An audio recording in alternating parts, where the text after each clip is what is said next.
is week 8, and we are ready for the PFF live pregame show. I'm George. This is Eric, who we just found out is a hemp mogul. So who knows? We're going to get advice from Eric, hemp mogul. You can't do better than that. Sam Monson and Ian Hartitz joining us from Columbus, Ohio. It's going to be a fun one. We've made it halfway through the season. Every single game is being played. Should be a lot of fun. And this is perhaps the best week of props yet. So I am fired up. Prop King is ready to go. We've got weather as well, which will make it fun. So shout out to my homeboy, David Solfaro. Some of you know Solfaro. He went through and gave me a up-to-the-minute weather update for every single game. So I'll be the weatherman and the Prop King today. We're going to hit every single game. We're going to go through the betting angle and the fantasy angles and the prop angles for all of them. And we're going to start with Vikings-Packers. I have two Vikings fans here with me, so that should be a lot of fun. Vikings are our 24th-ranked team. The Packers are number 5. It's a 6-point game. 49 is the total, and according to our power ratings, about a 6.3-point difference. 35 degrees, partly cloudy, 25-mile-an-hour winds. So I will start with this. Kirk Cousins, 25-mile-an-hour winds, Lambeau Field. To me, this is Packers all the way. Yeah, I think, like we talked about in the betting podcast last night, I think it's less like what we think and more of what the market thinks, which is Vikings off of a bye, Packers off of kind of a convincing win after, kind of letting up a little bit. And then, again, we don't believe this, but the market might. Aaron Jones out, Dalvin Cook in, running game in the wind. That's probably why we've seen this number trend down, because we saw it at 7 on Sunday night, all the way down to 6, 6.5 in some spots. To me, it's a perfect teaser leg. Green Bay minus a half or -1, depending on where you want it. Yeah. I think the problem with all those things is that none of them address the fundamental problem, which is Minnesota's lack of talent across the board. And people are criticizing Mike Zimmer, like, has he finally lost it? Have the wheels come off what he's able to do? But no, the talent just isn't there. He doesn't have the horses. The Vikings have the 3rd best successful play percentage allowed on defense on 3rd downs this year. When it gets to the critical down, Zimmer is still able to dial things up to work. They just can't get people to 3rd down because the corners are terrible and injured and not on the field, and every other part of the defense is just fundamentally not there in terms of a talent point of view. Yeah. The only place I was going to say where the Vikings seem to have a chance is their wide receivers are very good. But we've seen, Jair Alexander is playing as well. He's our highest graded cornerback. He's playing fantastic. And if he can lock down one side, you're telling me one receiver is going to keep them in the game? I would say no. Yeah, I think the injuries may not be good for Minnesota in the aggregate, but the direction they're going is better than the direction Green Bay is going, right? So you get, Dantzler back from COVID-19. He's finally within 6 feet of somebody. You have, Alfline coming back now. He's not good, but he's better than Drew Samia. So, I think maybe people are gravitating towards that. But I agree with Sam. Who's going to rush the passer for Minnesota today? Right, nobody. Yeah, it's like they don't have anybody to get heat. I know Adegbo had more pressures than Ngakoue, but if he's the only guy, I think it's going to be a disaster for them. Bakhtiari plays.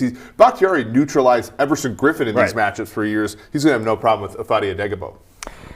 The guy we have not mentioned yet, Jamal Williams, who will be playing for an injured Aaron Jones. And for where Jamal Williams should land on your fantasy rankings, we're going to go to the ranker himself, Ian Hartitz, live from Columbus here. Ian, I personally went through midweek. I picked up Jamal Williams in one league where I had people sleeping, apparently, on the waiver wire. I have plugged him in. Tell me where he falls in your rankings. Who are some guys that you're playing him over this week?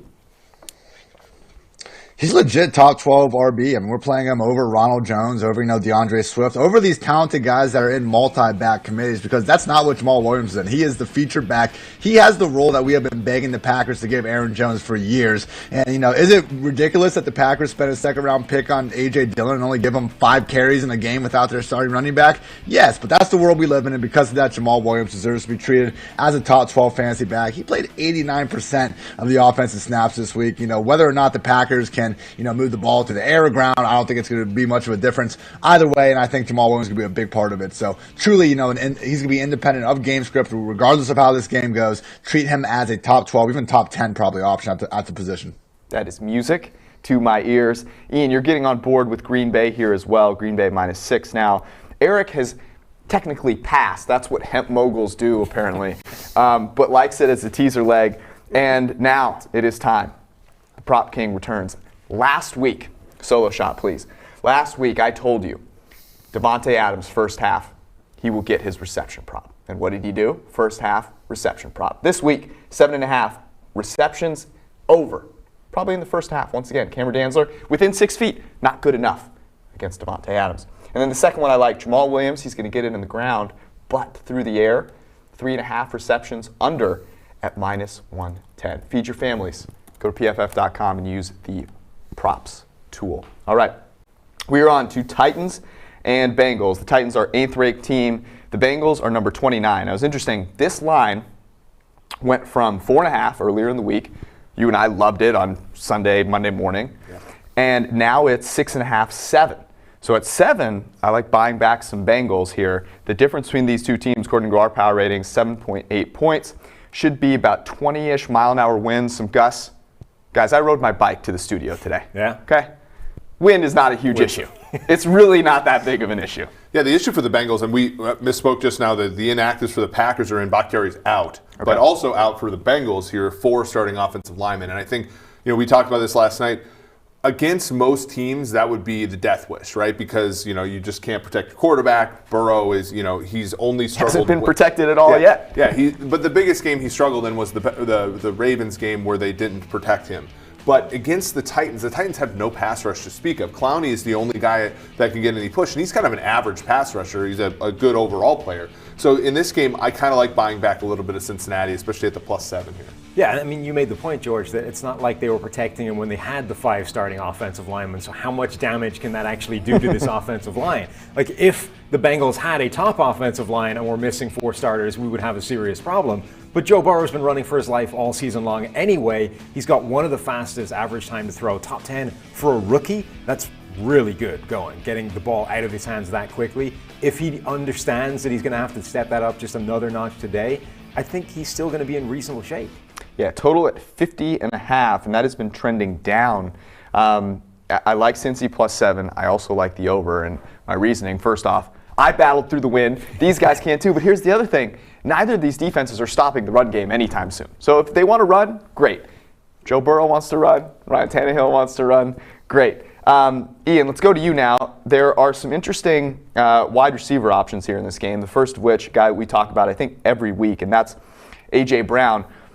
Does the wind at all concern you about AJB as a wide receiver 1 in this week and then going forward?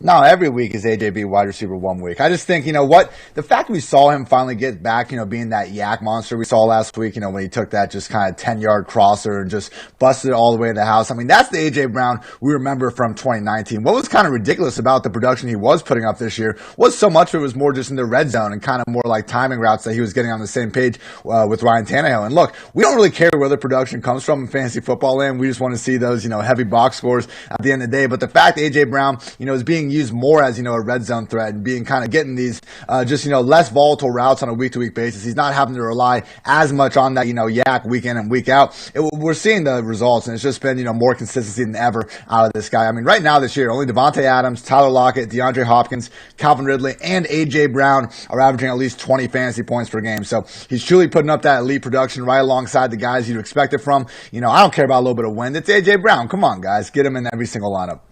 We mentioned the 4 inactive offensive linemen, Bobby Hart, Hopkins, Jonah Williams, and Michael Jordan. But also out, Joe Mixon. And that means Giovanni Bernard is in there. A lot of wind. He's a pass-catching guy. Maybe they don't want to throw the ball downfield as much. Giovanni Bernard, we just talked about Jamal Williams getting some RB1 treatment. Same for Bernard? Yeah, same thing. I have Jamal, 1 spot ahead of Gio. I think that he's, guys slightly stronger, just stranglehold on the backfield. But I was impressed what the Bengals did last week without Mixon. They didn't try to force Gio into being something that he's not, by giving him this 20-25 carry workload. They just really threw the ball more than they would otherwise, I think, with Joe Mixon in the lineup. So, Travion Williams, Samaje Perine, these guys are afterthoughts. It really is the Gio show there in Cincinnati. So, this Bengals-Titans game, if what you're saying about the wind is true, George, I think it could be, a sneaky shootout here with both offenses able to to put up points. And luckily with Gio, if the Bengals get up a lot or if they get down a lot, he's still going to be, looking at that 20 touch mark regardless. So just like Jamal, we're talking about, back that's independent of game script and is going to be out there, all 3 downs. It's wild that, these running backs, these backup ones can come in and so seamlessly fit in. It's almost like the position just doesn't even matter. But in fantasy football land, it certainly does. And, we want all those points from Gio. Well, you make a great point, right? You bring in a backup and everyone clamors to pick them up and put them on their team, and that speaks to the replaceability of the position. All running backs are good, as the hemp mogul likes to say. You talked about the over. It is now down to 49.5. We're going to have to take a break here in a second because I'm going to need to go invest in that and diversify my hemp investments, of course. And I like some props here, actually quite a few. First one that I'm going to get after, Derrick Henry, over 9.5 receiving yards, minus 120. Look, he's not Giovanni Bernard, but in a game with a little bit of wind, they give him a nice little screen. He rumbles. No one's tackling him before he gets 10 yards. And then, I've talked about this multiple times. There's nothing that I like more on Sundays than over-rushing props for quarterbacks who actually are athletic, but people kind of don't think are. Ryan Tannehill, not sure if you knew, play wide receiver, over 9.5 rushing yards, minus 120. And then Joe Burrow, over 14.5 rushing yards. All of his linemen are out. My man will be running for his life. That is minus 115. All right, the worst team in the NFL, the New York Jets, against the best team in the NFL, the Kansas City Chiefs. This one has bounced between 19.5 and 20, total of 49. The difference between these two teams, according to our power ratings, about 18 points. It's going to be 48 degrees, 12-mile-an-hour winds, no snow like we saw last week for Kansas City. The Le'Veon Bell revenge game. Sir, are you taking the points, or do you think it's a blowout? Well, here's the thing. In most of these games, if the difference was this way, you'd take the underdog. It makes a lot of sense. NFL games don't normally have 20-point favorites where there's value on the side of the favorite. In this particular case, though, the Jets, the back door is never open to the Jets. If the Chiefs get up 21-0 in this game, is this Chad a lock? Henne comes in. I mean, but is this a lock, though? Because the Jets, they didn't score after the first quarter last week, or the first half. I can't remember when they exactly did. They didn't score at all against the Miami Dolphins. They're not a team that, can actually move the football. The Chiefs do a really good job of sort of not giving up big plays, which I think is the Jets' only chance is to sort of bust a random one. So I at least like the Chiefs in a teaser down to 13.5. Busting a random one is what Mike Renner was hoping for at his COVID-only party last Seems like a bad risk-reward situation for that one, but yeah. Nothing screams Jets more than getting 4 yards for the entire second half of the game while getting 9 yards on the first play of the second half last week. It felt like that was their one shot at actually getting a win, and that making the game competitive was what they did to Buffalo in the first half last week.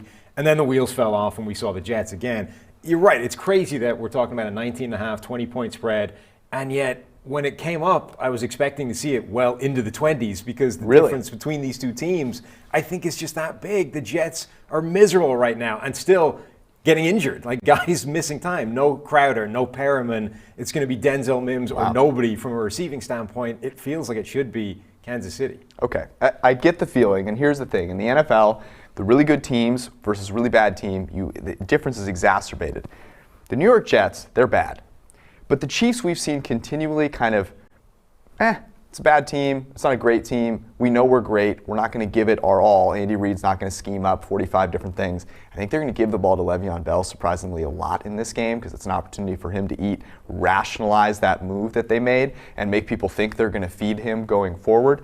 And this is an opportunity for Sam Darnold to show some things in some garbage time against Chad Henne. So I will take the Jets and the points. All right. Ian, speaking of the running backs, Clyde Edwards-Helaire, Le'Veon Bell comes over to Kansas City. Everyone loses their mind because, of course, it's going to eat into Clyde Edwards-Helaire's usage. In this game today, though, the Le'Veon Bell revenge game, are you firing both into your lineups today? How's this working for you? Yeah, I think you have to. And, look, I'm a sucker for a revenge game just like the next guy, but I think even just putting that aside for a second, just look at the usage last week. In the first 3 quarters, this was a blowout game. So we saw, DeAndre Washington, some other guys getting involved in the fourth. But in the first 3 quarters, Clyde Edwards-Helaire played 18 snaps. Le'Veon Bell played 17. We're looking at a straight-up 50-50 committee, potentially, regardless of if Adam Gase is on the other sideline or not. So I just think the fact that Le'Veon is seemingly getting every bit as many touches and run as Clyde in this offense already in his first week there. I mean, hell, it wouldn't be shocking if, Le'Veon ends up being the one kind of season forward. I've maintained that, Clyde would be the most valuable running back in fantasy land throughout all this. But, if they're willing to use both guys kind of as these, 12 to 15 touch backs per week, we can get down with that. Not a lot of offenses out there can enable 2 fantasy-friendly running backs on a week-to-week basis. But, I think the Chiefs and all the points they can put up are certainly one of them. And, I mean, as a 20-point favorite, yeah, like it's a situation where we could see the sort of game script to enable both these guys to big games. So, you toss a revenge factor on top of all that, and yeah, I think you got to treat both Le'Veon and Clyde Edwards-Helaire as top 20 backs at a minimum this week. That is hot. Thinking about the different picks that you guys are making, the hemp farmer is passing. Ian, you're passing on this one as well. It's down to Sam and I. You're rolling with the Chiefs in an upset. I will take Sammy Darnold somehow sneaking through the back door. I'm not going to watch a single second of this game, and if I can help it. Couple of props, though, that I do like. Patrick Mahomes, 2.5 passing touchdowns, the over, plus 135. First half. CEH, under 3 receptions, minus 120. Like I said, Le'Veon Bell revenge game, that is minus 120. Some notable players that are out. Wyatt Teller, Austin Hooper are out for the Browns. Mark Ingram, as everyone knows already, is out. Mentioned the Cincinnati Bengals. David Bakhtiari is out. Stephon Gilmore, N'Keal Harry, maybe he helps that wide receiving core for New England, is out. And then Jameson Crowder, Brashad Perryman also out. Sammy Watkins out as well. All right, we are going to take a quick break, and then we'll be back. We've got some stacks for you to pop into your DFS lineups this week.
All right, you're getting ready to lock your DFS lineups in. We're going to give you 3 different stacks that you can leverage to help bring home $1 million, potentially. We're going to start with stack number 1. This is from the Lions-Colts game. Matt Stafford, Kenny Golladay, Marvin Jones Jr., and Julio Jones. Eric, what do you like most about this stack? Yeah, when I look at this one, we're talking about the Seattle-San Francisco game, right? Nope. but they messed up the graphics, so it's okay. Yeah, so let's talk about this game for a second. So, oh, fuck, I messed this up. Yeah, so my bad. This is a I have the game wrong when ones you in look here. at Seattle. Hold on. Let's rewind here. Okay. Let me actually get the stack right. Can you guys put it up on the screen so I can see it? Cool.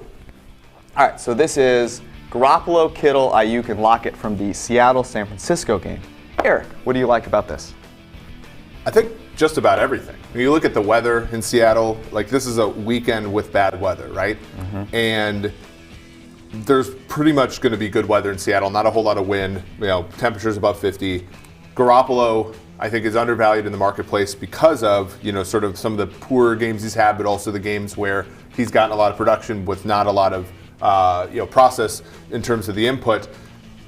And then you get Lockett, who I still think is cheaper than Metcalf, right, as the secondary piece there. I really like this one. I think a lot of people are going to be on Ayuk, though. So if you can sort of, if you don't want to be that, if you want to be a little bit more contrarian, you can pivot off of him, to somebody else in that offense, if possible, like Kendrick Bourne, who would be really cheap if you want to, say, go for Metcalf in that secondary part. A guy that Jimmy G loves, Kendrick Bourne. Okay, now we're on to the Lions game, and this is Lions-Colts. Matt Stafford, Kenny G, and Jonathan Taylor. The Colts here are a favorite on the road.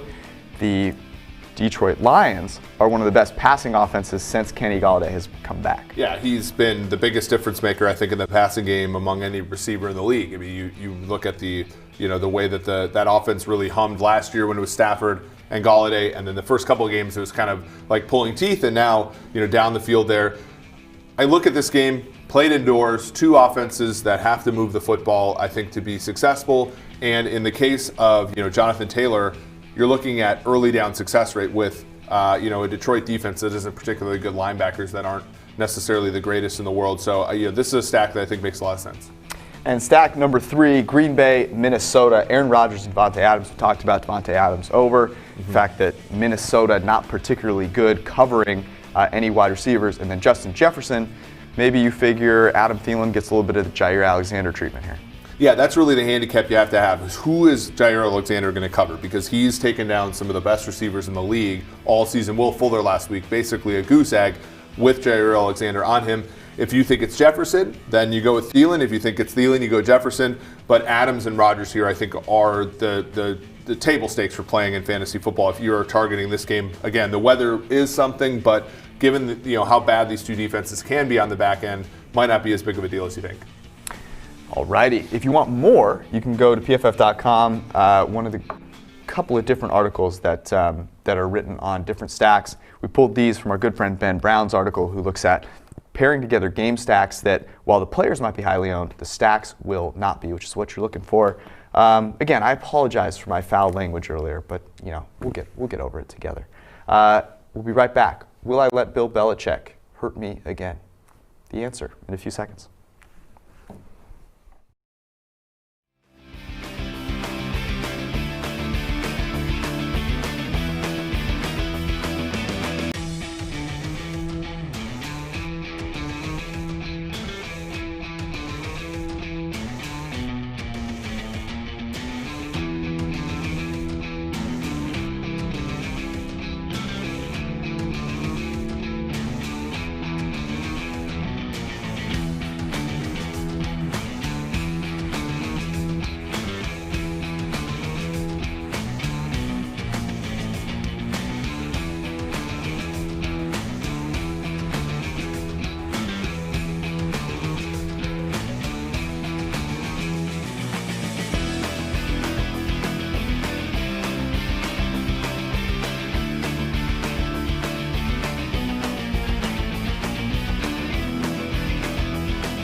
Alrighty, we're back. We're going to start with Colts and Lions. Indianapolis Colts are 12th ranked team. The Detroit Lions number 21 after that incredible win last week against the Falcons. This is a 3-point game. Colts are favored, total at 49. Difference between these two teams, according to our power ranking, about 3.8. No weather here. This baby's in a dome. Let's go. My gut says, hey, the Lions are a team that finally is getting it together. What do you think? No. Like, this is we've done this before, right? Like, Detroit, good on Matt Patricia. You think, like, I said this last week, it would have been nice for them to beat Chicago at home when they had a 3-score lead. They would be 4-2 right now. But right now, what you're seeing is money on Indianapolis, -3, -130 on BetChris. So I still lean Indianapolis even with that price. They do things to limit that Detroit offense that I think can translate into success in this game. And then on offense, Rivers inside I think is a lot better than Rivers outside in some place like Chicago or Cleveland. So off of a bye, give me the Colts. There's definitely something to this idea, though, that Golladay changes that offense.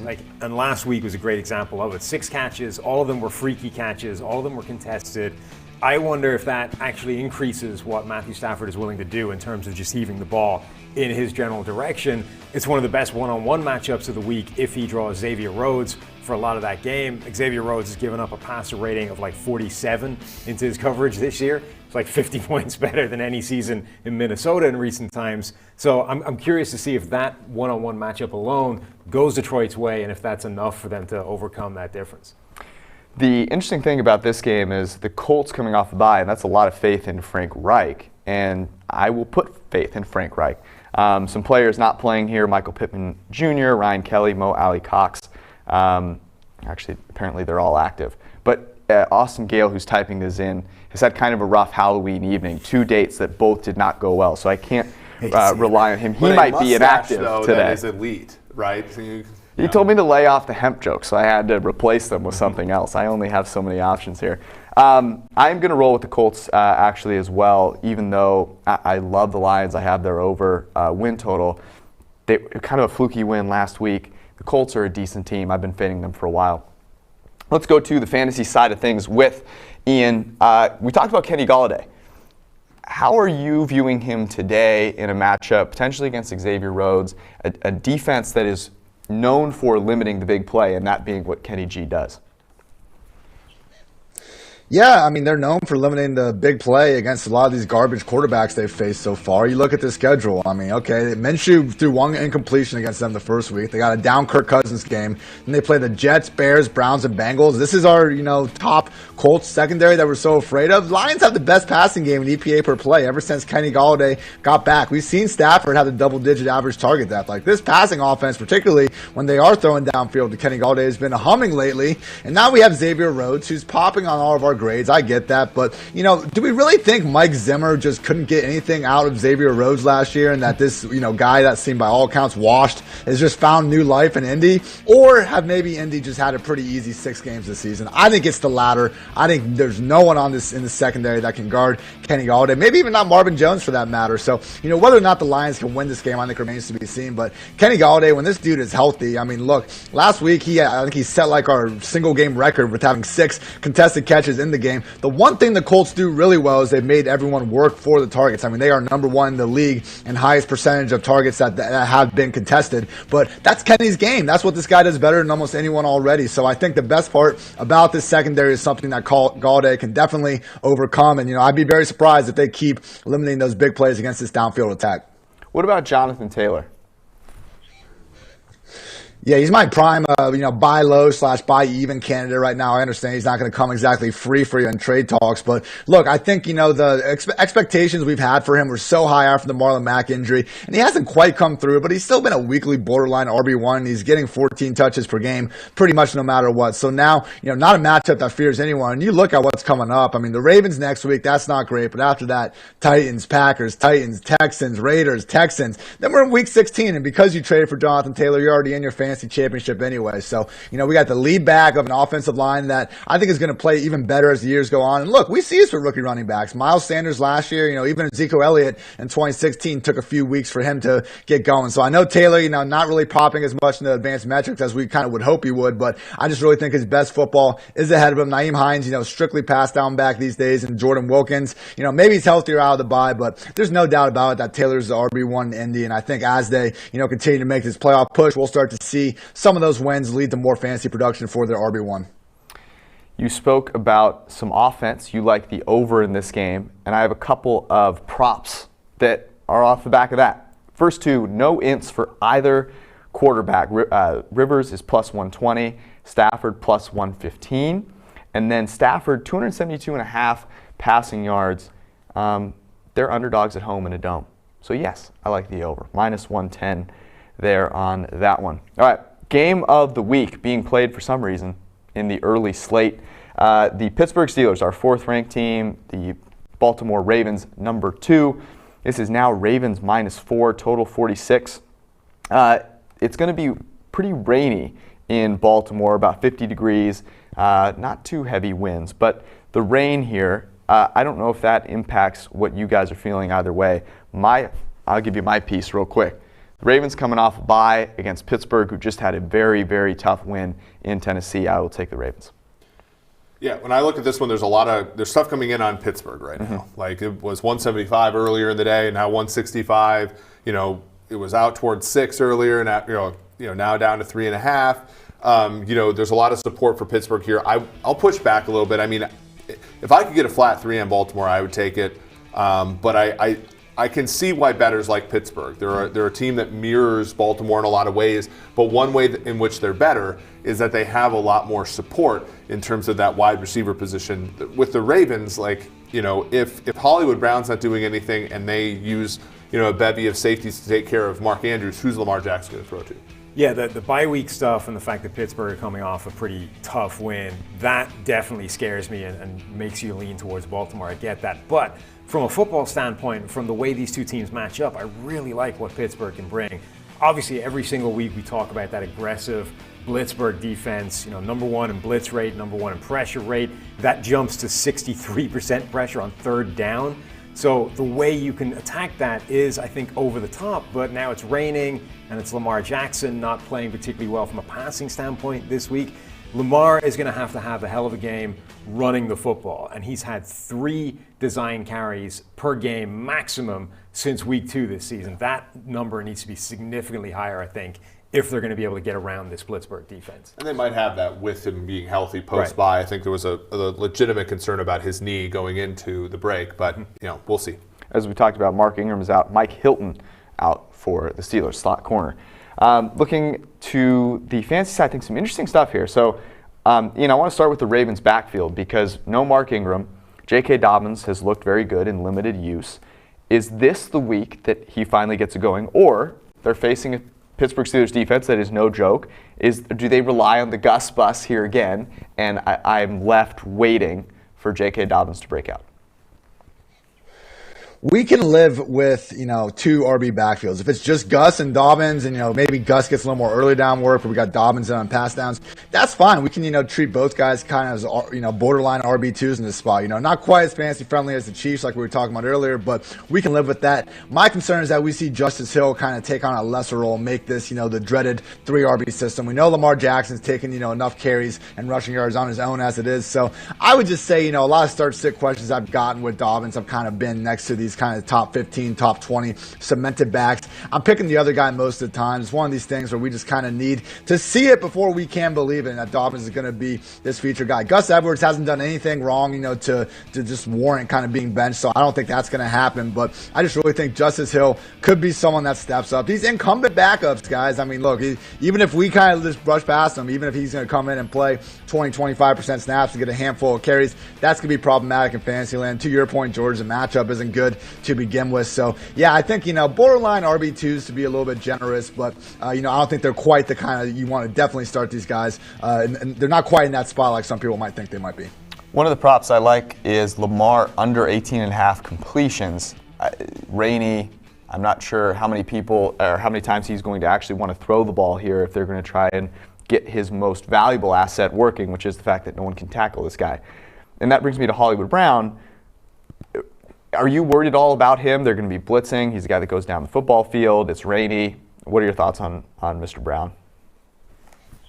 It's not ideal, but I think we all kind of have that, like Baker Mayfield just could not do a single thing against his Steelers defense performance sticking out. We've seen Jeff Driscoll, Daniel Jones, Carson Wentz. All these guys threw for over 250 yards and multiple touchdowns against this Blitzburg defense. Like, I get it. They're going to create sacks and create takeaways, but you know what? When you blitz that much, you sure do put a lot of pressure on your back end, kind of keep things stabilized. So if Mike Hilton's out, this is now, week 2 or 3 without Devin Bush. Like, slowly but surely, we're seeing, some of these guys outside of the defensive line just starting to get banged up more and more on this defense. So a situation where we should downgrade Lamar as a passer, but I don't think he's going to be unable to get his number 1 wide receiver involved. And as we know of Marquise Brown this year, right now he's number 2 behind only Terry McLaurin and the market share of his team's air yards. If the Ravens are going to hit a shot downfield, it's certainly going to be to him. I think he's due for some nice little positive regression on those deep passes. Maybe this game isn't a week. It's going to be hard. I get it, but I just think we got to continue to go the well with Hollywood,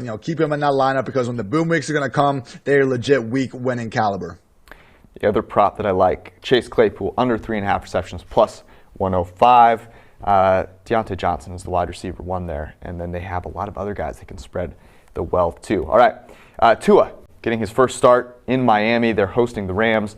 The Miami Dolphins, a 3.5-point underdog at home, total 45.5. Excuse me. Difference between these two teams, according to our power ratings, about 4.2 points. By the way, you can find all of those on PFF.com.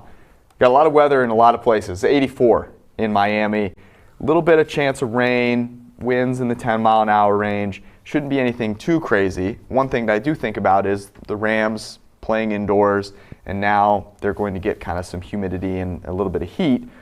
That being said, I have a really hard time not seeing them handling a rookie quarterback in his first start. Yeah, we talked about this on Monday last week. Like, there's a reason why the Dolphins were only like 4-point underdogs, 4.5-point underdogs going in.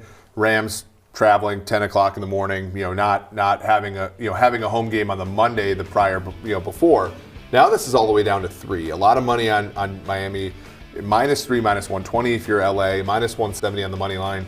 I mean, I think this is a Rams and over situation if you can get those numbers, just because they're moving the football really well. There's good things to be said about Miami on the outside at cornerback, but they don't really, much like they did Monday night, they don't really worry necessarily about attacking those areas of the field.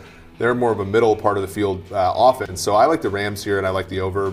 I do think Tua is going to be live in this game, but not enough, sort of to win this game for Miami outright. Yeah, the story's been the same since the news came out that Tua was going to be starting, and our friend Mina Kimes got into this trouble as well, that this Miami offensive line is not good. It may be better than last year, because last year's was one of the worst we've ever seen, but it's still bad. It's number 26 in terms of PFF grade as a pass blocking unit, and that's what Ryan Fitzpatrick getting the ball out of his hands on average in 2.23 seconds. That's like one of the fastest times we've ever seen. Tua will be slower than that. The offensive line will look worse, and Aaron Donald is coming to town. Put all that together, that's a rough day at the office for Tua's debut. What's more terrifying, Aaron Donald coming to town or Santa Claus coming to town? At least in my pocketbook, I don't know. Yeah, I'm not sure. All right, let's get to Ian here for a little bit of insight into the Rams' backfield. Darrell Henderson's been awesome. I love the guy. For some reason, they keep giving other guys some touches. Despite that, what do you see with the Rams' backfield this week, and how are you playing it in your lineups?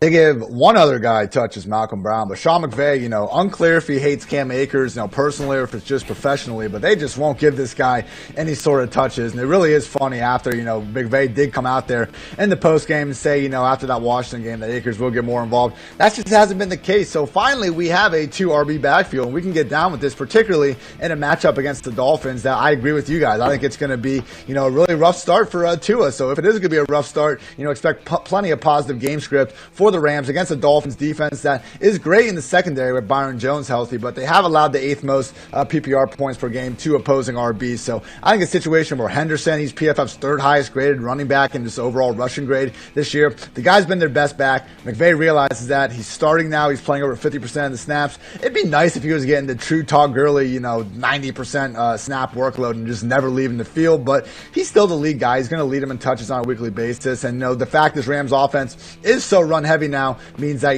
their lead back should be, treated as almost a high-end RB2 on a weekly basis at this point. We've had those duds, here and there where Malcolm Brown actually does outperform Henderson, but we've seen now, with this 7-week sample size that more times than not, Darrell Henderson is the RB to be starting in Los Angeles. And again, I think this matchup is certainly winnable for him.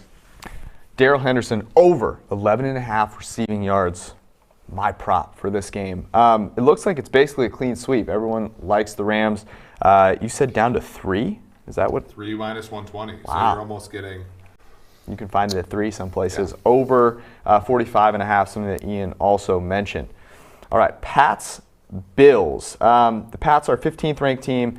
Doesn't feel like it, certainly. I think a lot of people are really down on the New England Patriots. Rumors of a fire sale. Stephon Gilmore is out, as we mentioned earlier. N'Keal Harry also out. Bills out to a 4.5-point favorite after squeaking by the New York Jets last week. Total at 40.5. Wind and rain. It's going to be raining all game. 21-mile-an-hour winds. My thoughts on this are low total. Cam Newton running the football. Give me the Pats in an opportunity for them to kind of fight their way back. Maybe they even lose a close game, but 4.5, too many points in my opinion. Yeah, we're seeing it all the way. We're seeing it down to 4 a little bit in some places, which I think makes what you're saying makes sense with the weather the way it is. The Bills, the last time they had a weather game, they were absolutely manhandled by a Chiefs offense, which many people think is pretty finesse, in the run game. I think New England does some of they have no choice but to. Their wide receivers this week are a group that, us three are within the credible interval for. So I like New England here. I think this is Bills' last thing. When you think about it, they're 1-0 in the division. They feel that they could probably go 6-0 in that division, take their chances on 1 or 2 more games, go 8-8, win that division at that number. So give me the Patriots here. Yeah, even before the weather and the injuries became a factor, I think this could have been a game where you see New England break out that absurd run-heavy system that they run in with every now and again. They're well equipped to do it. We saw, as you say, the Bills got wrecked by the Chiefs on the ground when they did that to them. I think maybe the Bills' run defense, their woes there are a little bit overblown, but the Patriots have the number 4 offense in the NFL this season in terms of yards before contact on average. One of only 4 teams at 2.0 yards or above, and the 3 above them are sort of quirky offenses. They should just be loading up Cam Newton in that runs offense and just pounding the ball on Buffalo all day. Yeah, it'll be interesting. I mean, we're going to talk about a prop that I like in a second, which goes against everything that I have just said. But that's where we're at. All right, Cam Newton, a guy that for the first few weeks it was like, well, if you're going to win your fantasy league, you have Cam Newton on it, or you have Josh Allen on it, one of the two. They have both kind of come back to earth, but Cam Newton more than anyone else. It has been a real struggle from the COVID stuff all the way to the no touchdowns, lots of interceptions situation that he has gone through over the past couple of weeks. So, Ian, you're a Cam Newton fan, number 1. Are you going to ride it out with your boy today? I think, if you're in a 1 QB league, you should probably not be starting Cam this week. There's just nobody to throw to at this point. We're seeing it with Tom Brady. I mean, look at how many were calling, for Brady to retire and that he was washed and he was the problem. You give the guy a brand new set of weapons and he looks like a brand new quarterback. So that's the reality we're facing. But with the Patriots being this thin at wide receiver, I do wonder if we just see him make, a total kind of scheme change and just get back to pounding Cam between the tackles as much as possible. I realize that's not, a great long-term plan for success, but I don't know how else they can move the ball, and they are facing a Bills defense that ranks 24th in explosive run percentage allowed, 22nd in yards per carry allowed. I'm not sure if those poorest run defense stats are more of a choice by them. We saw in that Chiefs game where they were almost playing the pass first against Patrick Mahomes and company, which led to a lot of big rushing lanes, but you kind of understand the strategy. So I wouldn't expect them to be giving up as big of holes in this matchup where they might be playing the run more, but it's concerning because even with Cam not having the passing game usage, we could live with that before last week, but then, only 5 carries, 19 rushing yards. He was on pace to rack up the second most rush attempts ever in a season, behind only 2019 Lamar Jackson before that dud last week. So not giving up. If you see a guy in the waiver wire, it's not a bad idea to pick him up and stash him on the bench, but I think it's a wait-and-see approach pretty much with everyone involved in this offense right now. They just can't move the ball. And you are taking the Buffalo Bills and minus 4.5 in this one. Explain. Yeah, I just think that, we're still kind of giving Belichick a little too much respect with this. And look, I mean, every single report we're hearing now is that even Belichick seemingly knows his team isn't, being willing to float Stephon Gilmore in trades. Apparently everyone has been available. So I just think, based on these last few weeks, I know the Bills haven't been playing all that great after that hot start, but, their losses, okay, the Chiefs and Titans, those are two pretty great teams in their own right. I just think the Patriots, getting blown out by the 49ers, really not being in that game against the Broncos. I think it's clear that Buffalo is better at almost every single position. And the fact they're, not getting more than seemingly a point on a neutral field, I don't think that just adds up. 3-1. At least someone took the Bills. That way we know that there's a chance that the Patriots could actually cover here. We are going to be back in just a few seconds with some start-sit. Ian has them ready for us. I have a feeling that Cam Newton will not be someone that he is starting. However, passing yards, 172.5. This is 2020. I know it's windy. I know the weather sucks. 172.5? Come on, take the over. Don't watch the game. We'll be right back.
It's about time that my boy Joe Burrow gets back on the start list.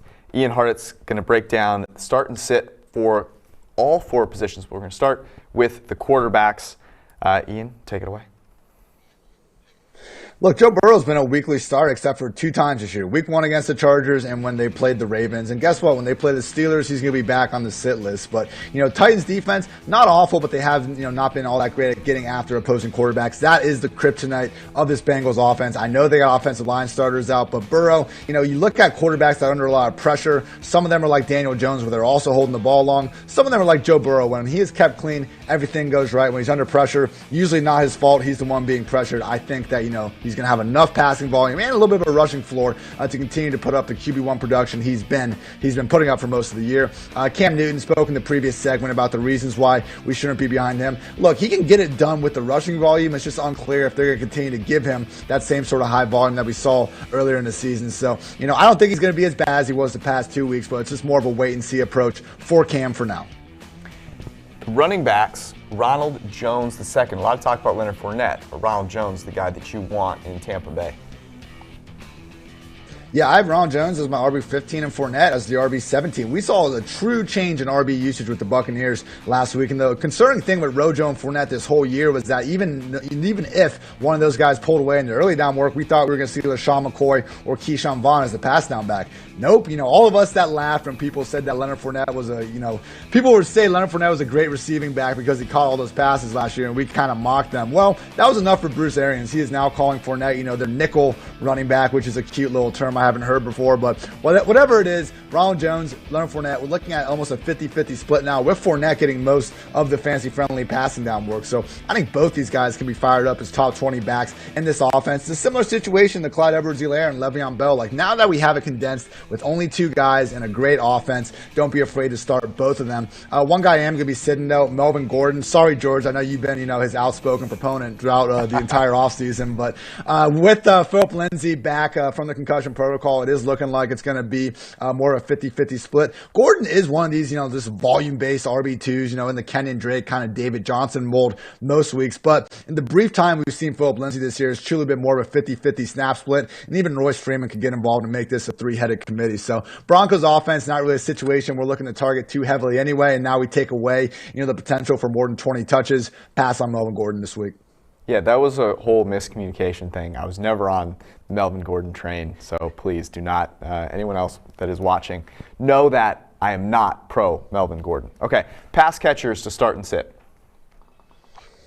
Yeah, Travis Fulgham, look, the guy has been putting up wide receiver 2, if not wide receiver 1 production, really, ever since they gave him a chance and he caught that long touchdown against the 49ers. It seems like anytime Carson Wentz starts doing something, crazy, he just goes back to Travis Fulgham. And to Fulgham's credit, he ends up making the best out of some of those bad situations sometimes. So Jalen Reagor's back, but I think Reagor's just going to take Hightower's field stretcher role, fully expecting Fulgham to continue to be kind of the lead outside wide receiver in this offense. And we just can't say enough good things about the matchup against the Cowboys defense that seemingly anyone can throw the football on. And then the guy I will be looking to sit is Rashard Higgins. He's been getting a ton of hype that I think is almost going overboard. He's fine, and it's good that he's going to have this full-time role now. We can give him kind of upside wide receiver 3 treatment, but seeing him, and start sit questions with Amari Cooper and Cooper Kupp and these guys that, are locked in weekly wide receiver 2s, just chill out on Rashard Higgins a little bit, everyone. If Odell Beckham Jr. couldn't give us anything resembling consistent production in this offense, I'm hesitant in thinking Higgins will. All sorts of wind and rain going on in this Cleveland game. I just don't think it's the week to expect, really anyone in this Browns passing game to put up much of anything in terms of, high-end fantasy numbers. That is shots fired at Sam Monson. Rashard Higgins, apologist. Walking off right now. Tight ends, you like Henry? You're sitting Ingram.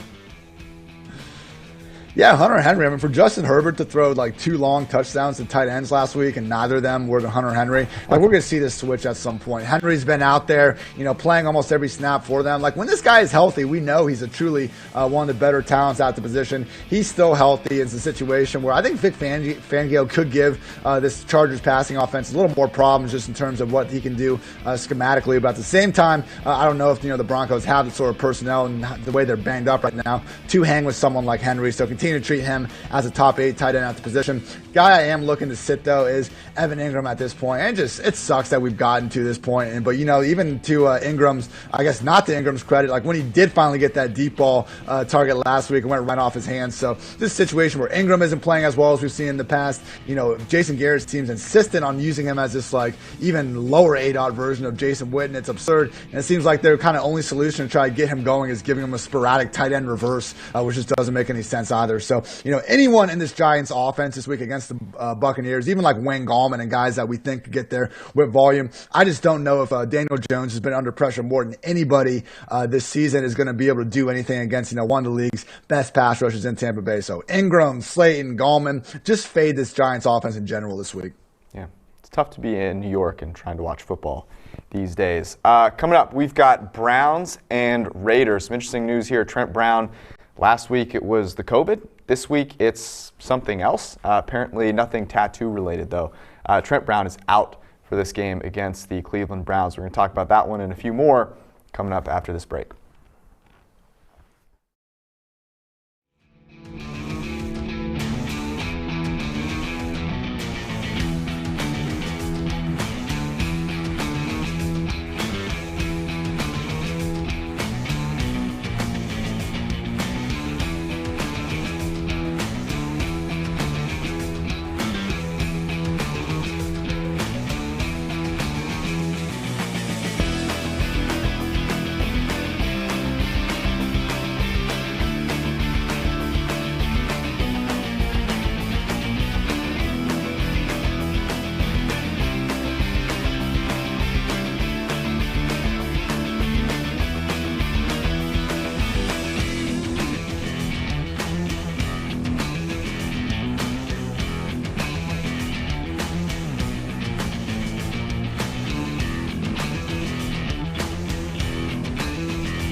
We are back. We're going to start with Raiders at the Browns. So the Browns opened as 2.5, 3-point favorites, now down to 1. A lot of money coming in on the Oakland Raiders. Some interesting news here that just came out. Trent Brown is inactive for this game. It was a surprise, given that he had actually figured out how to beat the coronavirus and now felt ill prior to this game. Apparently not COVID-related symptoms. So for Mike Renner, who's hoping that you can't catch it twice, That's, I guess, good news at least. This one is going to be a weather game. Got 50 degrees, but 30-mile-an-hour winds, 50% chance of rain in this one. So I look at this game and I think to myself, well, Mr. Carr, inclement weather, outdoors. Any level of adversity at all. I will take the Cleveland Browns. Yeah, I'm the same. When this number was moving down, I was like, is Myles Garrett out? And then, then we got the exact opposite answer, which is the guy he was going to line up over is now out. I don't understand this move. I would pile more on Cleveland. I have piled more on Cleveland. Yeah, I mean, the Raiders are not a good defense. I trust them even less when they don't know, in weather. And then the Raiders are just kind of I think of the Raiders as kind of a soft team. I know Jacobs isn't soft, but I think their defense is soft. I think Derek Carr, when things kind of get rough, or is just not the quarterback that I want to be behind.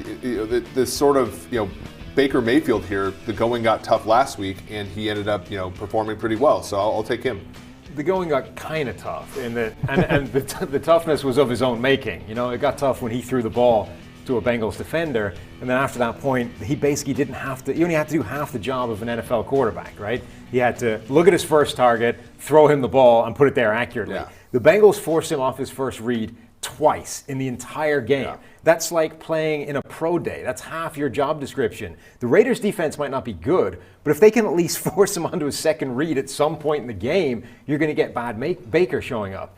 When he's beyond his first read this season, his PFF grade is 58, which is one of the lowest in the NFL. The Raiders' defense doesn't need to be good; it just needs to do that. But isn't the same thing true about Carr? Yes. Carr's basically the same quarterback, and now you get home field advantage. You get a better defense on the side of the Cleveland Browns. My only concern here is the matchup with the middle of the field and Darren Waller. That's it for me in this game. Yeah, the wind here. If there's one offense that's going to be more affected by it, I would take the road team that's been in Las Vegas for the past however many months. Fair. And the Cleveland Browns and Kevin Stefanski, I know Teller's not playing, he's out for this game, but this is a situation where Kevin Stefanski's ability to scheme, especially in the run game and the short passing game, I think wins out. So give me the Cleveland Browns. Sam, you're on the Raiders. Another person on the Raiders, our friend Ian Hartitz. I'll let you defend that first. Why the Las Vegas Raiders love? I think Derek Carr is playing a lot better ball than Baker Mayfield consistently this year. And, they got blown out by the Buccaneers. I get it. Who hasn't gotten blown out by the Buccaneers seemingly in recent weeks. So it wasn't the finest moment there. But, it wasn't that long ago that we saw this Raiders team go right into Arrowhead and come away, with a pretty convincing victory, actually. So I just think, both defenses are pretty, I understand Myles Garrett's, definitely the, top blue chip player on either defense. But even with Garrett there, the Browns are only 18th in pressure rate. I just feel like that's the way you can really get to Derek Carr and cause some problems. Again, force him to rush, force him to, try to leave the pocket, not allow him to, get the ball to Darren Waller as many times as he wants. And, maybe with all this wind, it's going to cause him to, kind of refrain from throwing downfield like he has been actually a little bit more recently. But he can win either way, I think. So, and, particularly in terms of fantasy, we have seen, a much higher fantasy floor from Derek Carr this year. He already has 5 games with at least 250 passing yards and multiple touchdowns. He only had 4 such games like that in 2019, and only 3 in 2018 and 2017. So,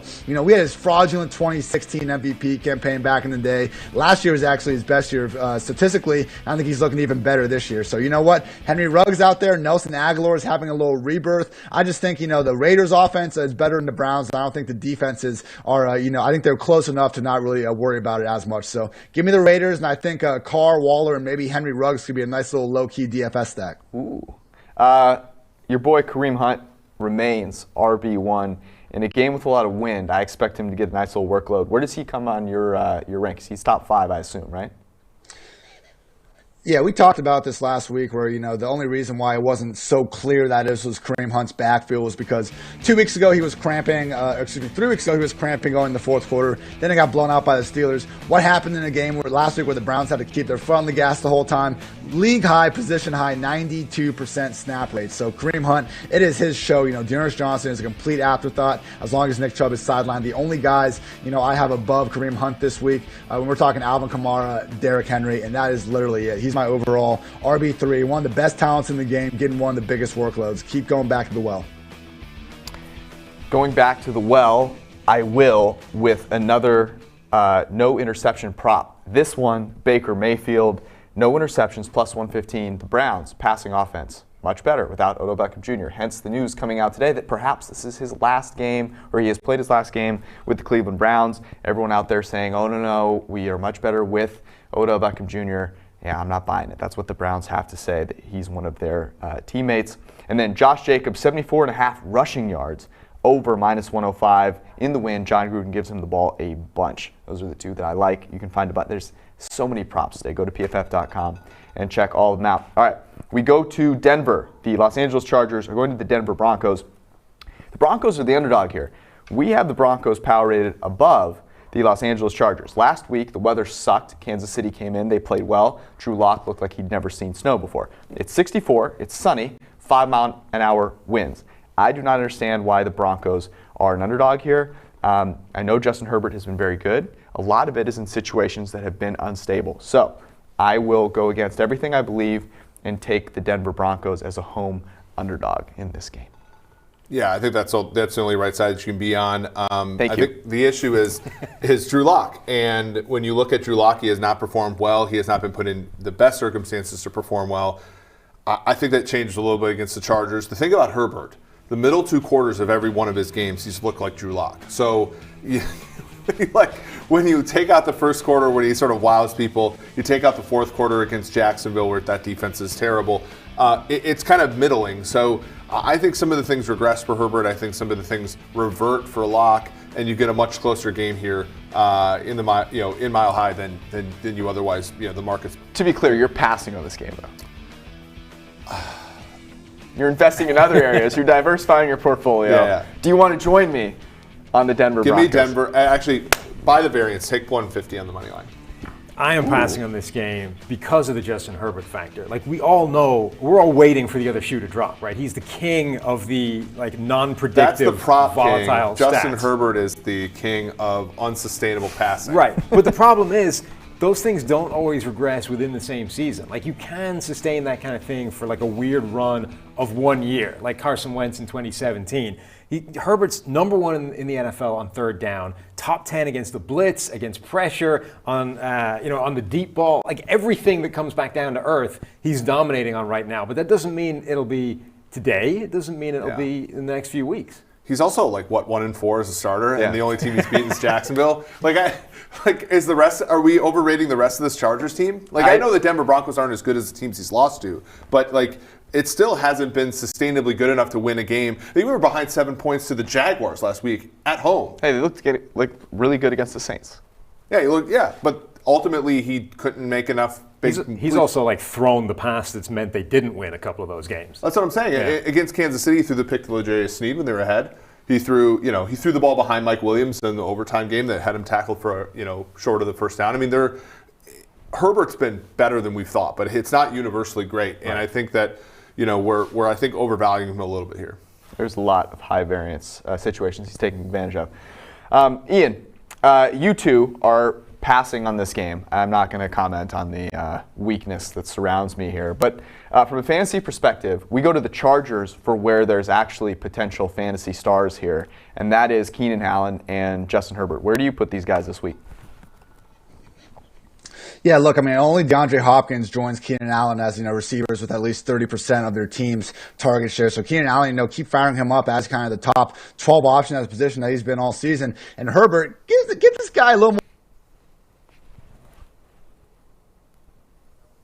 After they freaking punctured Tyrod's lung and takes him to overtime in a 3-point game, loses to Panthers and the Buccaneers. I don't think it was his fault they missed that kick at the end of regulation against the Saints that could have won that one. And he finally beats up on the only bad defense he's really played all season. So the Broncos, I think if they had Von Miller and kind of just all the talent out there, they remind me of the 49ers a little bit in that I think they're still so well coached that they could maybe make this a rough afternoon. We're going to see a rookie floor at some point. I understand it, but I just think, Justin Herbert, the worst Justin Herbert has looked all year is still, as good as Drew Lock has looked in his entire NFL career. So I still think, we got to give a pretty big positive to Herbert versus Lock in this QB competition. And then the rest of the way, this is still a pretty talented roster. The fact that the Chargers defense is still playing as well as they are, without Derwin James, without Chris Harris, it's tough to get around with these guys, even when, we got Joey Bosa doing his thing on the D-line. So Herbert this year, I get it. He's going to have a rookie floor at some point, but he's also maybe past the worst part of his schedule. I mean, he's got the Broncos this week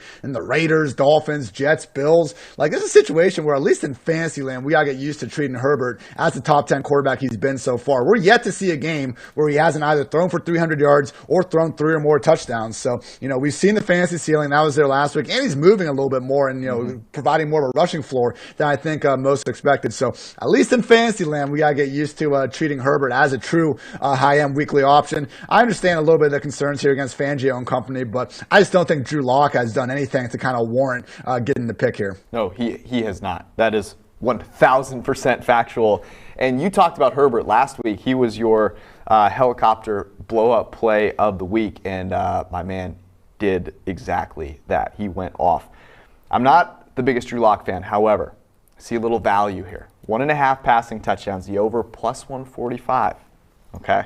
I think they're going to have to, throw the ball a little bit in this game. I'm not really a huge fan of them just kind of running the ball, give them some early downs to throw on, you get that plus number.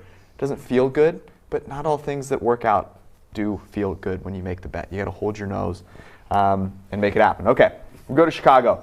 The Bears look terrible on Monday night. Their quarterbacks, this is one of the funniest stats that I've seen. If you look at the most inaccurate quarterbacks this season, the highest rate of uncatchable throws in the NFL, the 2 quarterbacks at the bottom are Mitch Trubisky and Nick Foles. So going from one to the other basically just puts, it's the Spider-Man meme. They're the same. They both can't throw the ball accurately down the football field. And that is the Chicago Bears in a nutshell. They are hosting the New Orleans Saints. It's going to be about 36, pretty cold.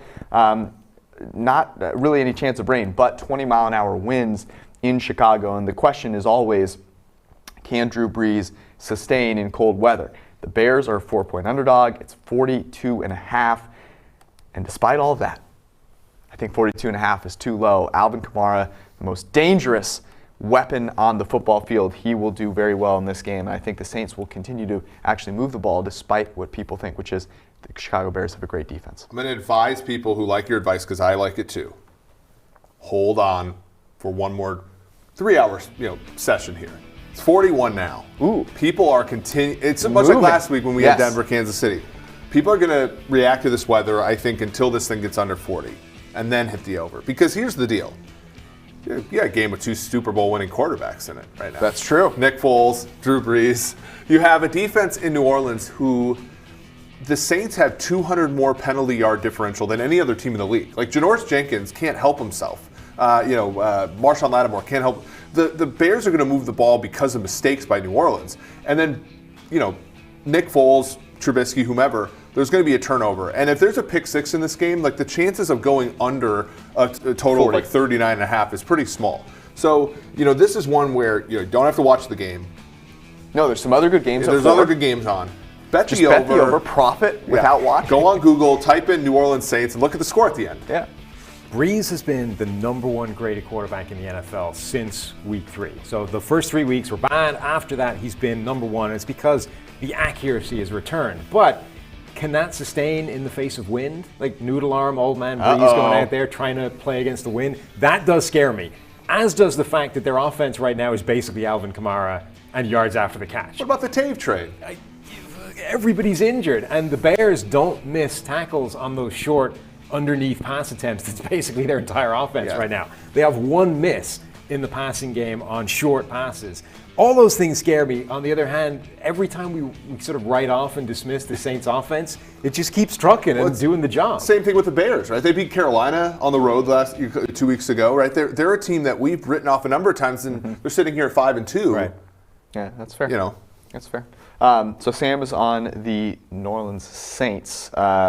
managing to cover that number. Not a lot of faith in Nick Foles. Not surprised. No. Do you think Trubisky gets in this game? What do you think? Oh, God, I keep what's the point in putting him back I don't in know. at this point? You know, I didn't know what the point was. He's more high variance than Foles, though.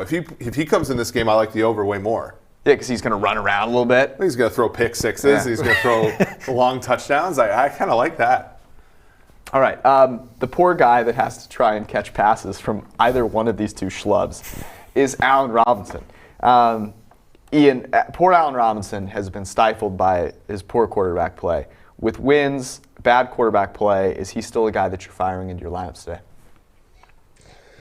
Yeah, just kind of the definition of a volume-induced wide receiver one. He's seeing clean 10 targets per game this year. I mean, whether it's Foles or Trubisky, both guys know that there's only one guy you need to try to force feed the ball to, and that is Allen Robinson. Last week, last 2 weeks actually, it's been disappointing a little bit, but I mean, if anything, that's just going to signal, I think, the bounce back spot that he could be in this week. Marshawn Lattimore, one of these guys that I think, the fact that he is asked to kind of travel with opposing number one receivers, we should give him a little bit more slack when he doesn't play well. A lesser cornerback would never have that opportunity in the first place, but with that said, I mean, he's allowed 18 of 23 targets into his coverage to be caught for 275 yards, 3 scores, 155.9 quarterback rating against. Truly almost perfect when teams have been targeting Marshawn Lattimore. So if they're going to try to ask him to track Allen Robinson, I just think it's a matchup at this point in the year that he can win in a big way with all the volume. I mean, look, everyone, he's a top 10 wide receiver. I've gotten some start-sit questions today, with A-Rob kind of versus these guys in like the wide receiver 3 range. Keep going back the well. I understand it doesn't look all that pretty, but look, we've seen games against the Colts this year where it gets down the final drive and they just start feeding Robinson. So again, I know the Bears might not put up a ton of passing yards, but kind of like Terry McLaurin in Washington, when they do, it's going through one guy. So keep trusting that one guy week in and week out. Ian, with no pick on this game, but a little Traquan Smith season? Yeah, I mean, look, the issue with Traquan, like when he gets the opportunity, he actually usually performs pretty well. But when we've seen this without Michael Thomas in the lineup, it was usually Emmanuel Sanders was the one getting most of the targets. Then last week we even saw Marquez Callaway. Well, now there's no Mike, there's no Manny, and there's no Callaway. It has to be Traquan Smith. I know Deontay Harris is getting some love as well, but I think he's still, a little more gadget than true wide receiver in this Saints offense. Traquan Smith is the guy that they need the passing game to go through, for those spare 5 or 6 targets that won't be going to Alvin Kamara. We've seen Jared Cook just kind of consistently stay in his normal role. I think it makes the most sense, for Traquan to be number 2 on this team in targets. Not the easiest matchup, and we will see what Breeze's noodle arm can do with this win. But I just think that with volume alone, Traquan deserves to be a top 25 option this week. A couple of props that I like in this one. Jimmy Graham, under 3.5 receptions, minus 150. Yeah, he's not getting 4 or more. And then David Montgomery. You've heard the comparisons. He's basically Barry Sanders and LaDainian Tomlinson all wrapped into one. However, I think he goes under 3.5 receptions as well. That is minus 125. For all the props, you can go to PFF.com. I have spent so many hours on that page over the past couple of days. I don't want to show anyone my internet history for that reason. That's the only reason. Yeah. All right, next we're going to go to the helicopter plays of the week with my main man, Ian Hartitz. Last week was Justin Herbert. This week, I have a feeling it's a guy that I'm very excited about. So stay tuned.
Last week, you won a lot of people some money because you told them Justin Herbert was going to go wild. He did.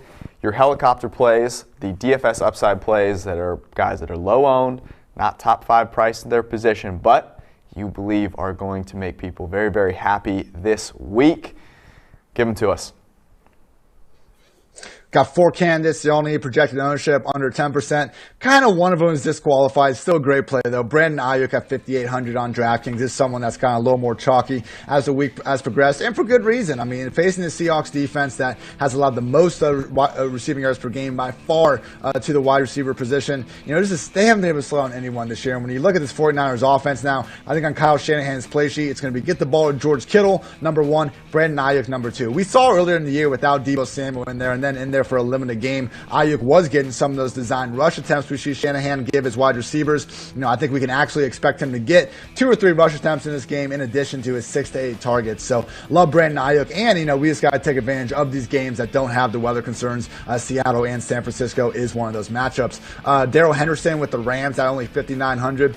Talked about this in the Rams section, but we can live with 2 RB backfields. That's exactly what LA has been in recent weeks with Cam Akers pretty much out of the picture. So Henderson's the lead guy facing the Dolphins defense that's allowed the 8th most PPR points per game to opposing RBs. I'm worried about Tua here. Long term, I'm sure he'll be fine, but this Rams defense, awesome piece on PFF.com from our own Seth Galina, just kind of breaking down what has made this new look Rams defense tick. And it sounds like an absolute nightmare for someone like Tua to be going through in his first week. Ryan Fitzpatrick was playing some great ball. Shouldn't expect Tua, have them humming the same way immediately. So love the chance for Henderson to find the end zone a couple times with all sorts of positive game script. I also think James Conner is someone that deserves a little bit of respect. I know we're playing the Ravens. That's not a good matchup, but because it's not a good matchup, that's why this guy's sitting with under 3% projected ownership. And when we have these running backs projected for 20, 25 touches even, at some point we got to dismiss the matchup and take advantage of the case if they do manage to fall into the end zone a couple of times. So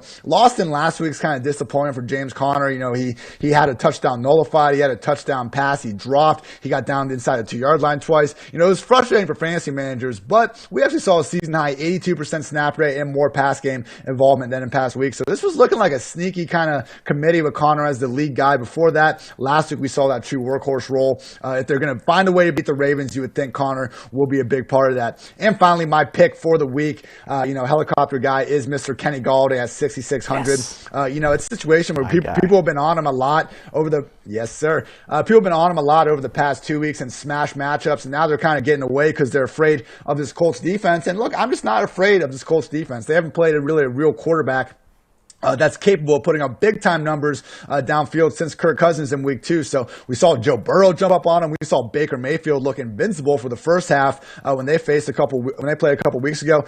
Probably having Darius Leonard back and DeForest Buckner in the front 7. I get it. They got some difference makers out there, but I just think the secondary as a whole, are full of pretenders at this point. If they weren't full of pretenders, I don't think there's really a cornerback in the league that can check Kenny Galladay when he's firing on all cylinders. So we got Matt Stafford consistently throwing the ball deep now that Galladay's back in the lineup. We know we're getting 6 to 8 out of minimum fantasy-friendly targets from the guy. He's either scored a touchdown or cleared 100 yards in every game this year. I think it's about time we see Kenny Galladay get a true big-time performance with over 100 yards and at least a touchdown or 2. So, you look at the wide receiver pricing, a lot of people are looking at AJB, Tyreek Hill, Keenan Allen. I think that middle 6 range could have some depressed ownership. I think Kenny Galladay is the guy to target right there. Some sweet notes from Kenny G. You love to see it. About 15 minutes to kick. We've got 3 more games to cover. Stay with us. We'll be right back.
Just a few weeks ago, Jimmy G was out.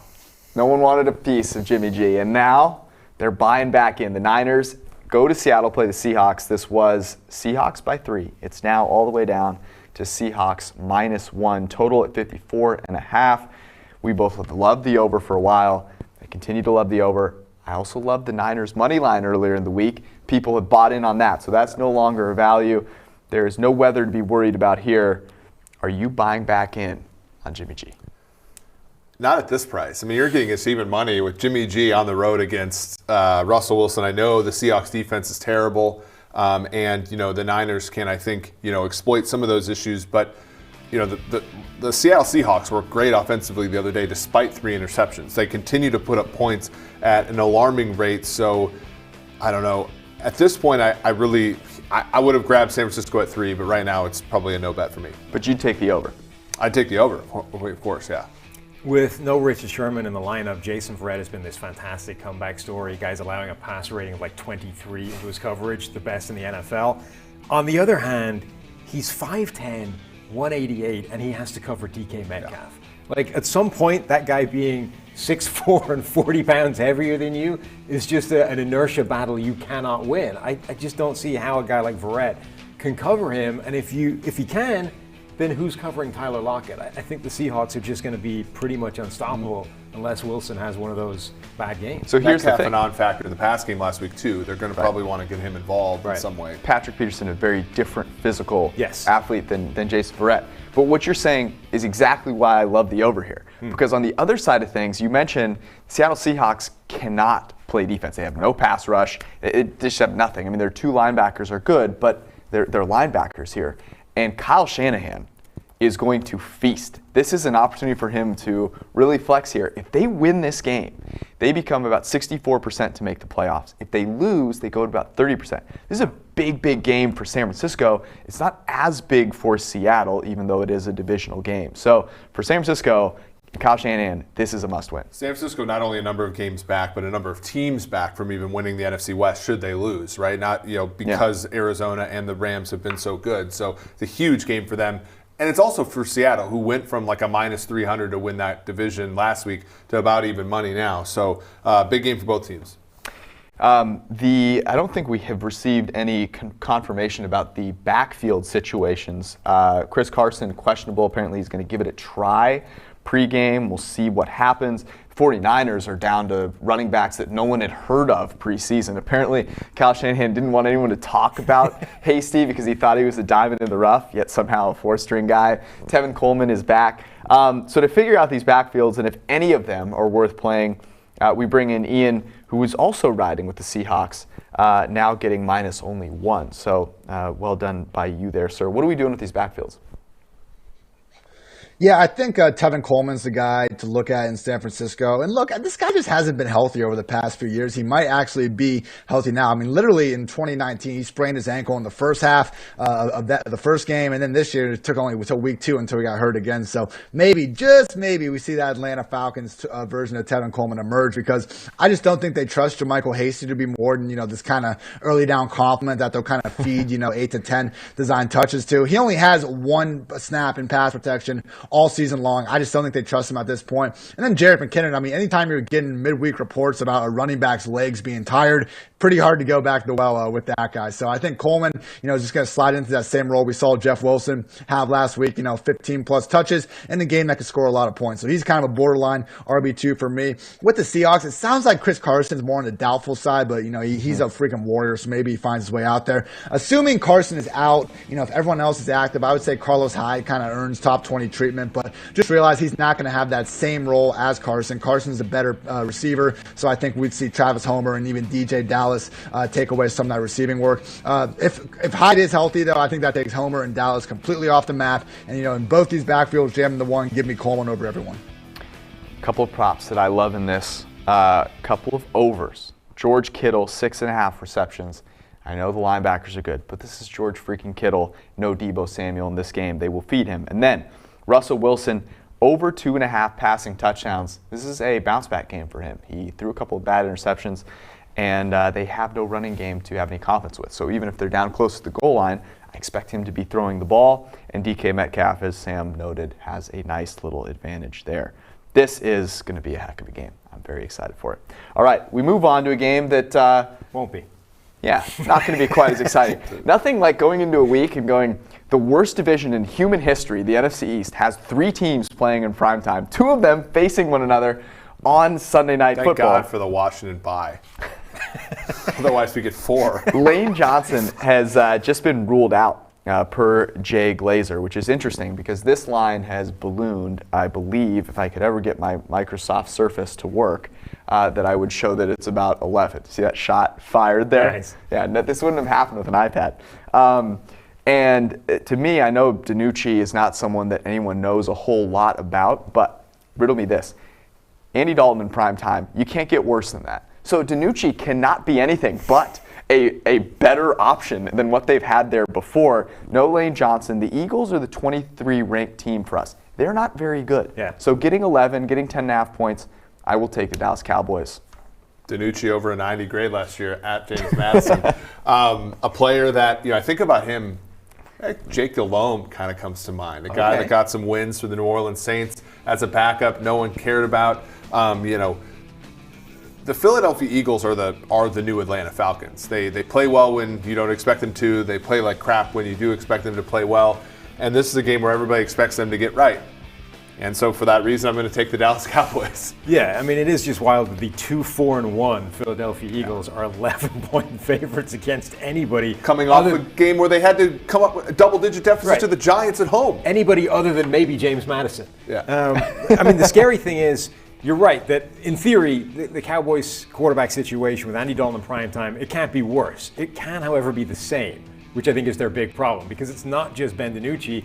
It's Ben DiNucci behind that offensive line, which is still in pieces. And as much as the Eagles' defensive front isn't quite what it used to be, it's still the number 4 team in the NFL in terms of pressure rate. 39% they're getting after the quarterback on passing downs. That alone should be enough to render this Dallas offense basically screwed. I'm going to give Mike McCarthy and Kellen Moore one more chance. Don't do it. They clearly didn't have to put enough work into Dak for them to have a good offense.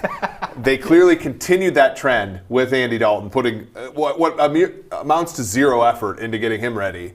They turned it around this time. As long as you don't hand the ball over to fumbleitis Zeke. Yeah, well. My God, help us all. Tell Zeke it's a burrito bowl, and he'll be more likely to hang on to it, I think. The Eagles may be a fraudulent 11-point favorite, but they're facing a Cowboys defense that does not really exist. And so for that reason, Ian is going to enlighten us as to which Eagles are going to benefit most from facing the Dallas Cowboys' disgusting defense.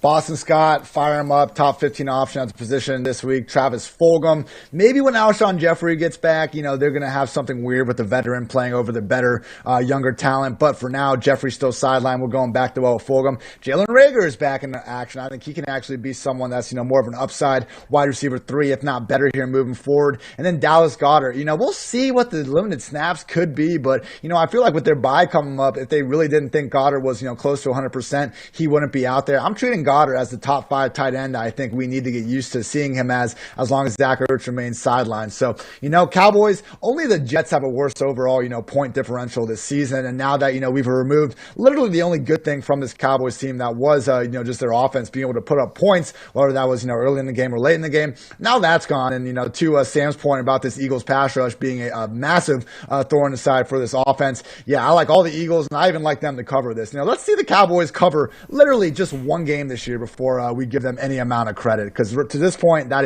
hasn't happened. Yeah, it's a fair point. Both these teams are absolutely terrible. The funny thing is, for the first time, there's a Sunday night where there's no competing sports. Like, there's no World Series, there's no NBA championship. This is what we get. There's no UFC. Could someone find something else? Look, for it's us to watch? 2020 though. My bar is super low. I'm still watching this game. That's very fair. Maybe we'll get some exciting. Maybe someone will fall down on their way to scoring a touchdown. Who knows? We're about 3 minutes to kick. We're going to go around the horn real quick on Bucks Giants. Giants are now 13-point underdogs, which is crazy. This one has skyrocketed. Screw it. I'll still take Tom Brady and the Bucks. The only thing good about the Giants tomorrow night is going to be the throwback uniforms that they're going to wear.